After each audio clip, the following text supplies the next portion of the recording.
Acadia. Its boundaries were never clearly defined, and the origin of its name remains unclear.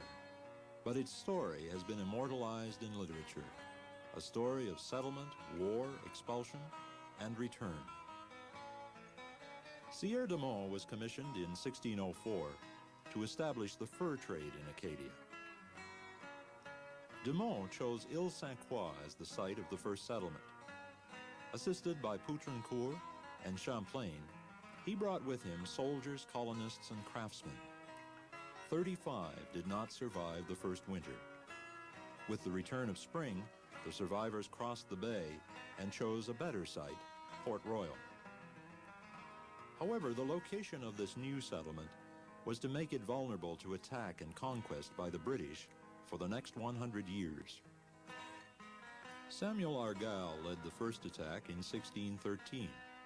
Port Royal was destroyed and the site abandoned. Isaac de Razilly was commissioned by Richelieu to resettle Acadia in 1632.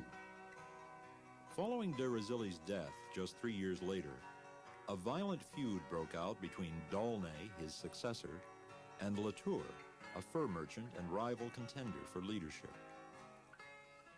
The colony grew and prospered despite this first century of intermittent war and conflict. Port Royal was soon overpopulated, and new communities were established: Grand Pre, Cobequid, Piziquit, Beaubassin, Chipody, and Pantagouet. The Acadian settlers came mainly from Poitou. They perfected a farming method particularly suited to tidal areas, building dikes to transform the silt-laden marsh into rich arable land. The wars between the major European powers inevitably affected their colonies, and Acadia found itself permanently ceded to England by the Treaty of Utrecht in 1713. In retaliation, France began construction of a major naval base at Louisbourg and encouraged the Acadians to relocate in French-held territory. Faced with the choice of emigrating to French territory or of becoming British subjects, the Acadians chose neutrality instead and remained on their ancestral lands.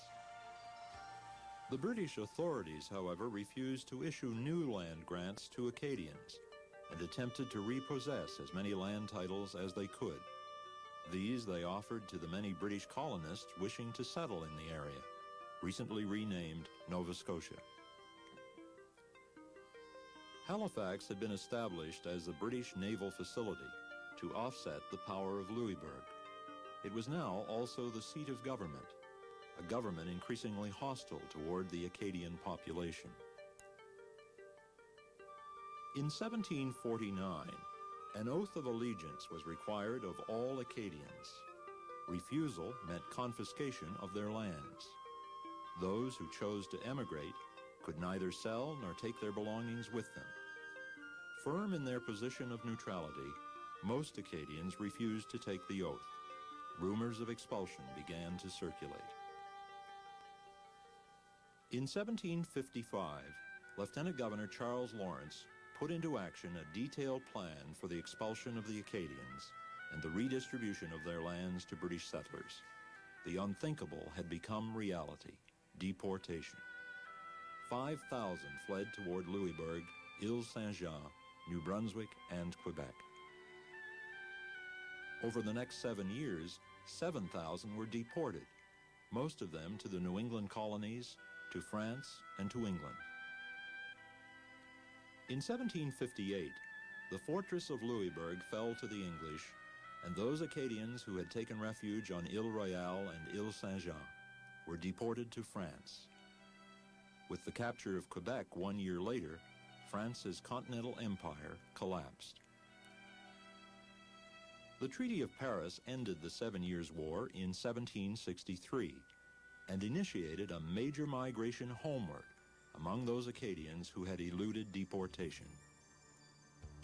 Over the next 20 years, these refugees quietly returned, settling in remote areas, founding new communities: Pointe-à-l'Église, Arichat and Cheticamp, Memramcook and Bactouche, Tracadie, Shippagan, and Caraquet, Bathurst, Dalhousie, and Campbellton, Saint-Basile and Edmundston, Passepébiac and Miscouche, and the Ile de la Madeleine.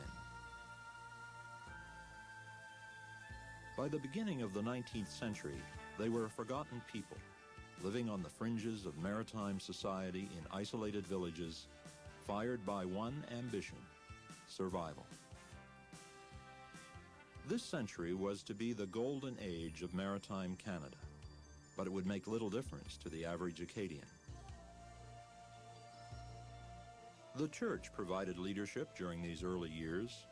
Parishes were established throughout the region, the presence of the parish priest instilling a sense of security and permanence in the community. The clergy, most of whom were from Quebec, shaped the aspirations of Acadian society and guided its course. They often provided the basics of education as well. Although a rudimentary public school system was in operation by 1816, education in these county schools was provided by itinerant teachers and was available only on a very irregular basis until 1850. In 1864, Collège Saint-Joseph was founded by Père Lefebvre in Memramcook. The precursor of Université de Moncton, this institution of higher learning was to become the training ground for the future leaders of Acadian society. In 1867, Israel Landry began publication of Le Moniteur Acadien in Shediac. This first French-language newspaper in the Maritimes was indicative of the growing sense of self-awareness among Acadians. In 1871, a new education law established a single non-confessional school system in New Brunswick. Vehement protest from the Acadians finally forced the authorities to grant them separate schools in areas where they constituted the majority. Although largely a symbolic victory, it was the first instance of collective action on the part of Acadians. In 1881, the first National Convention of Acadians was held in Memramcook. 5,000 delegates attended what was essentially a collective affirmation of the Acadian reality. A national holiday was chosen, and at a later convention, a national hymn and flag. The Acadian Renaissance had officially begun. However, in economic terms, the majority of Acadians were in a desperate position. The Jersey companies from the British Isles had been in control of the fisheries since the end of the 18th century. Remuneration was according to a barter system. Each fisherman's catch was exchanged at the company's store for goods and foodstuffs which he had no other means of obtaining. Such complete economic control of the fishing communities meant a life of poverty for the fishermen and their families.